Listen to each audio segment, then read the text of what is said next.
Hello, everybody, and welcome to the Uplifting Impact podcast. I'm Justin Ponder, Chief Information Officer with Uplifting Impact, and I'm excited to be hosting you today as we dive deeper into our journey to make the world more diverse, equitable, and inclusive.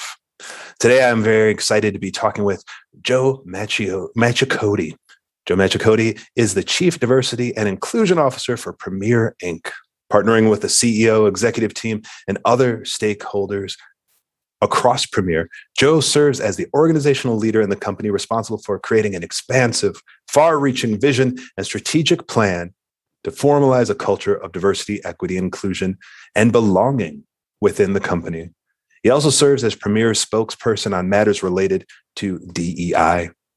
Some of his specialties include human resource management, diversity and inclusion, organizational psychology and development, organizational design, employee relations, employment law, and labor relations.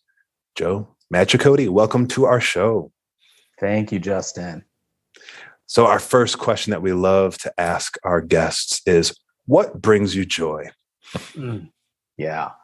Wow. There's so much. And, number one, I'll start by saying I am extremely blessed. What brings me joy is my family.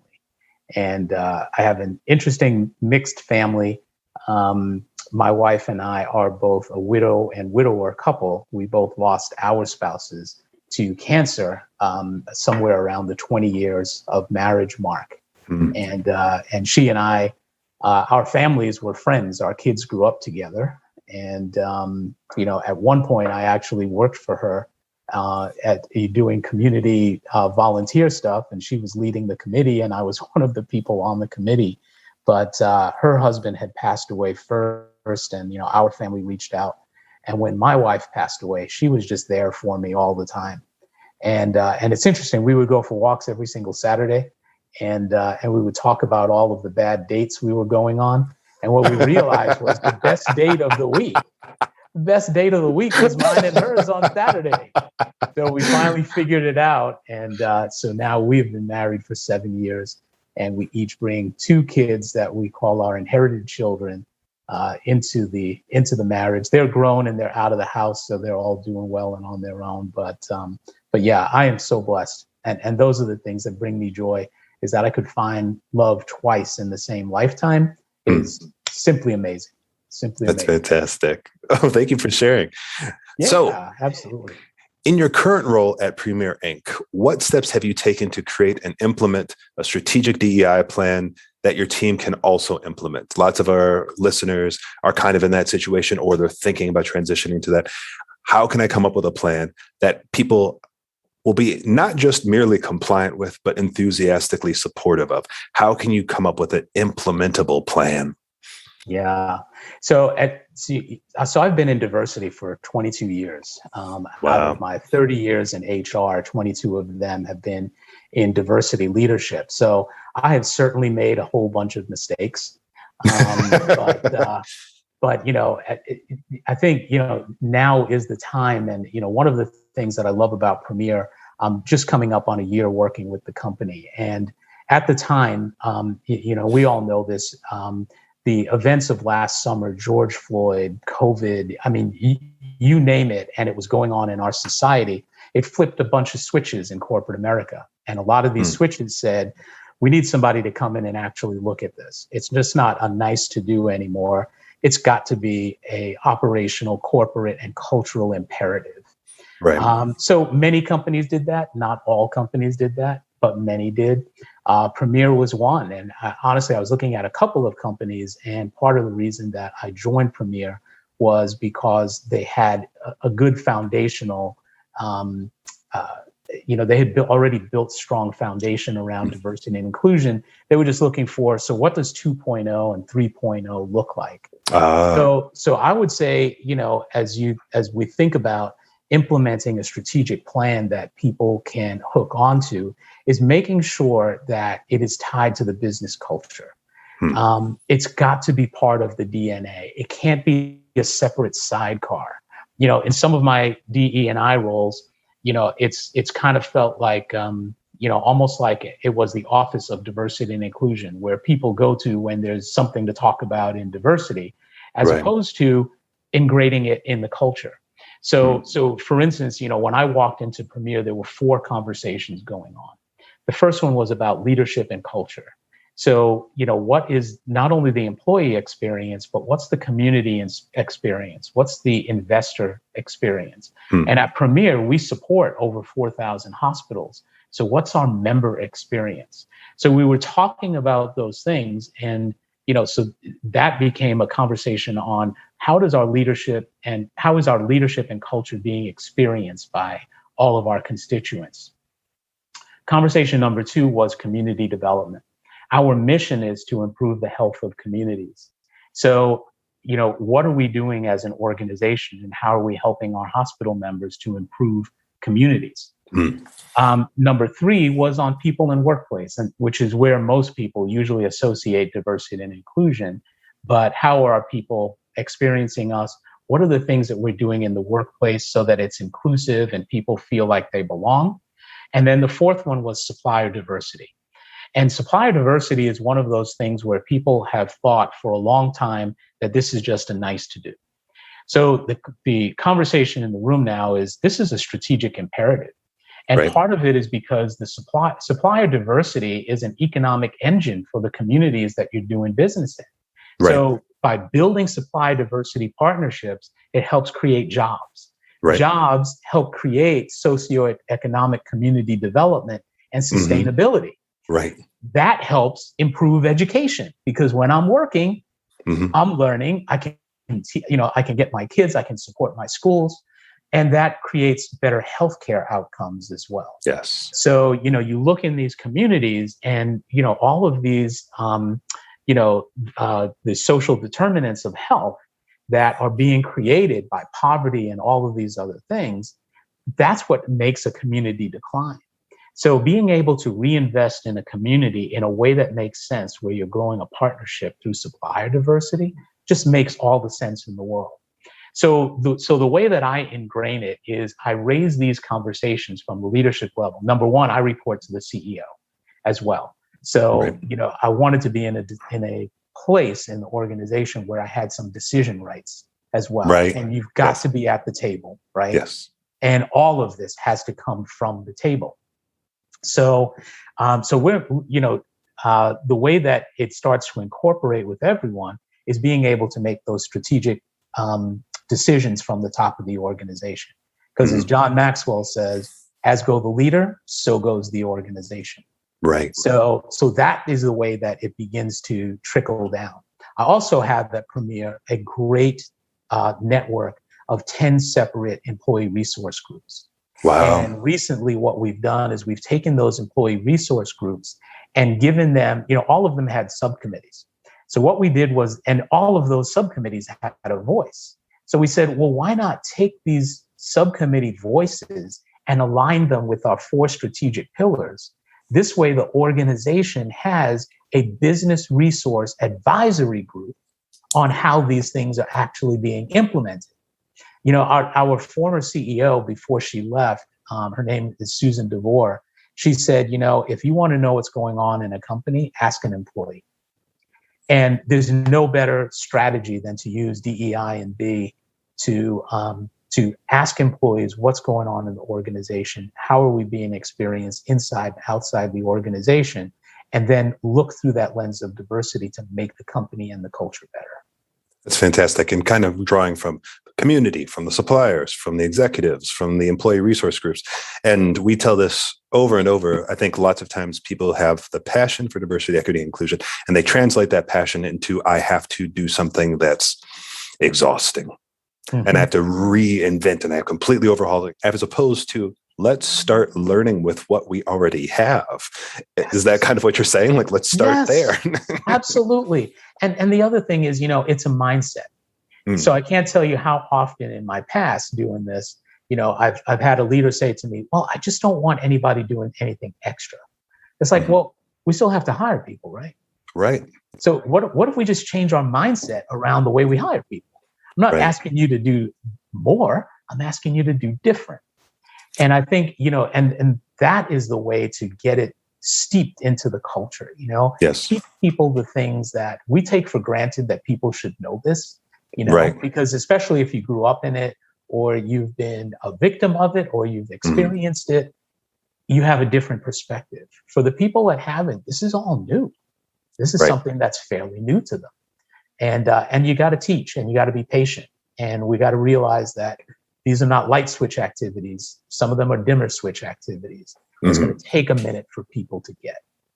And you mentioned drawing from all these different resources to kind of show people how it is not just a moral imperative, but it's also a business imperative, how it's in their own self-interest, how it will help you fulfill your mission, vision, values of the organization even better by doing diversity, equity, inclusion work.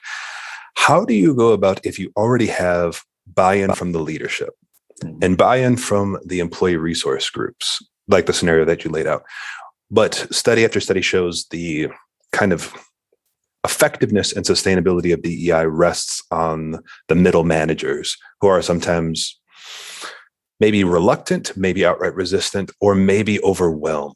So if you have support at the top and you have support of everybody else, how do you end up getting support and also sustained efficiency from the people in the middle who are often charged with carrying the water and making these things happen?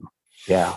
I think the mistake that a lot of organizations make is our culture is wonderful, therefore it doesn't have to be documented. And, when you document a culture and you put in place, what are the things we allow? What are the things we don't allow? What's your system of agreements and commitments? And how am I going to hold people accountable to those agreements and commitments? But so often we go through life with the unwritten rules.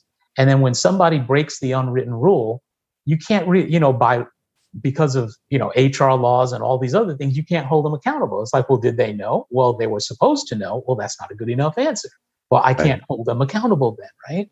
So how about we start documenting these agreements, these commitments, if you will, to how we're going to make that culture happen. And like I said before, DEI and B is a mindset. And shame on us if we're not taking those middle managers and teaching them what that mindset is and naming what the mindset is. What do you want it to be? So, I've been doing a lot of research. I'm 58 years old, but I am definitely have not stopped learning. And one of the things that organizations are talking about right now is a growth mindset. And it comes from a seedling of a thought, right, of the difference between I have a fixed growth mindset or a fixed mindset or a growth mindset. But what if you use something like that to put in the mindset of how I'm going to treat individuals, how I'm going to wake up in the morning? So, one of my personal mantras that I bring with me into the diversity world is when I wake up in the morning, my goal in life is to leave everything and everyone better than I found it. Right. If you start by treating people through that mindset, it almost becomes impossible to do the kind of things that middle managers get fired for. Yep. If I'm having a difficult conversation, if I'm doing it through the mindset of I'm going to leave you better than I found you, imagine the change in that conversation just by itself, right? Right. So it's teaching these middle managers the mindset, but then also holding them accountable for when they don't. Because not everybody is going to buy in. Right. And a culture is a movement. And here's what happens in a movement. All you need is one lone person to start the movement. The first one that joins makes that person the leader. After that, you watch people come on and come on and come on. So at some point, the people on the outskirts start to feel uncomfortable. Because it's like, what's going on? Wait, hold on a second. The status quo has shifted. Yes. It's over there. That's what the normal thing is now. And I'm out of step. Yeah. Yes. Especially for middle managers. And to their credit, their job is to kind of maintain the status quo, they take the directives from up top and they make sure that, so once it becomes clear the status quo has changed and your personal feet dragging is no longer in step with what the organization is doing, what the industry is doing, what the country is doing. Oh, I better get in line. Yes. Catch up. Yeah. That's exactly it. Right. And then at that point, somebody may even decide, you know what, this isn't for me. It's time for me to check out. And that's okay. Yeah. And you mentioned this growth mindset. What would you recommend people who are beginning their kind of diversity, equity, inclusion journey? They're thinking about transitioning into a career, or they're just starting off. What specific areas, other than you said you're learning a lot about growth mindset, what other things would you recommend that they do to grow their knowledge and resources? Study leadership. Mm. You know, I'm constantly reading books on leadership, organizational culture. Study that stuff. You know, I think people kind of think I need to go out there and get a diversity degree.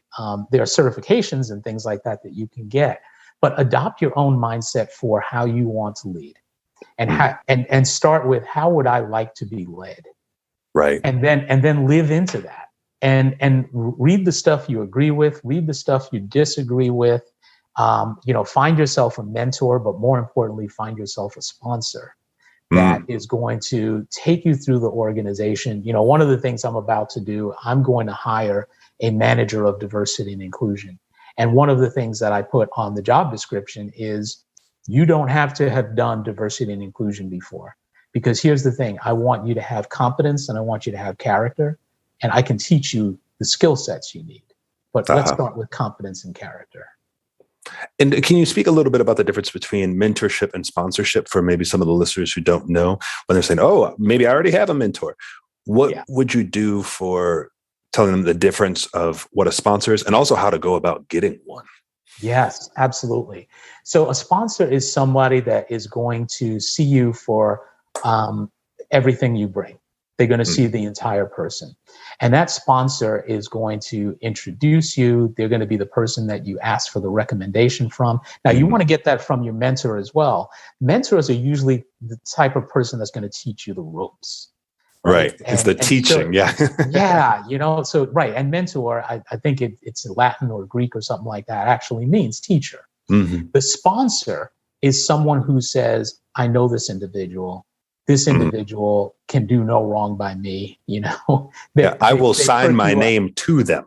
Yes. Like mentor will be like, here's the advice I'm giving you from the shadows, but you're going to go out there on your own. And I mean that flippantly, but sponsors be like, oh no, I'm coming out with you. Yeah. I will put my name and I will stake my credentials and my reputation on what this person's doing. Yes, that's exactly right. And typically a sponsor is also in a decision-making role, right? Or has very high decision rights or influence that can help move you into a position. And the way you get there is have create your network, make sure you're expanding your network, get on LinkedIn, reach out to people who have big titles and say, hey, you know what? I would love to do a 10-minute interview with you just to see where you got to. Most people love being able to tell that story. And if they see something where they want to connect with you, you've got an instant sponsor. Yes. Well, that's fantastic. How can our folks stay in contact with you?